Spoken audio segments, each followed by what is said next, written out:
চিচা ভাঙিলে কেতিয়াবা জোৰা লাগে নেকি? গ্লাছ যে ভাঙিলে তাক যিমান এডিচিভ লগাওক কেতিয়াও জোৰা নালাগে। এইবোৰ ভাঙিলে লাগিলে কৰিলে অখিলে গালি দিবলৈ আৰম্ভ কৰিলে। এই বিৰোধী ঐক্যটোতো মই কৈ দিছোঁ যে কংগ্ৰেছৰ আজি ব্যৱস্থাটো কি আছে। আগতে আপোনালোকৰ আগত এই মঞ্চতে মই কৈছোঁ যে দুটা ককাই ভাই বাপেক মৰাৰ পাছত মাটি বাৰী ভাগ কৰিলে। ককায়েককতো অকণমান নকৰা, সেইকাৰণে ভায়েকটোৱে ক'লে দাদা গৰুজনী আগটো তোৰ আৰু পিছটো মোৰ। ককায়েকে খুব দানা খুৱায় আৰু পিছফালত গৰুজনী খীৰায়।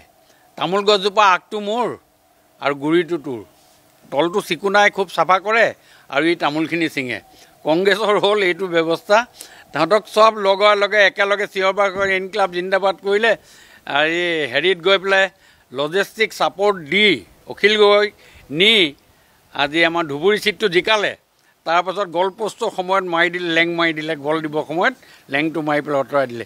এইটো কংগ্ৰেছৰ নীতি ভাই।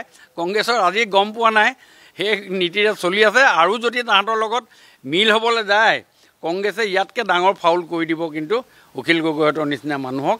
সেইকাৰণে মোৰ ফালৰ পৰা উপদেশ মই দিছোঁ যে অচিন কাঠৰ থোৰা কেতিয়াও নলগাবা।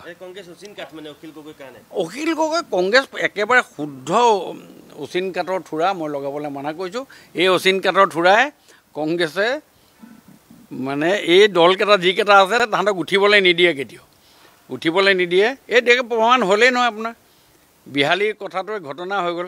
এতিয়া গোটেইকেইটা পম যোৱা বেলুং হোৱা নাই জানো গোটেইখিনি? এতিয়া মানে বিৰোধী ঐক্য পম যোৱা বেলুঙৰ বাহিৰে একো নহয়।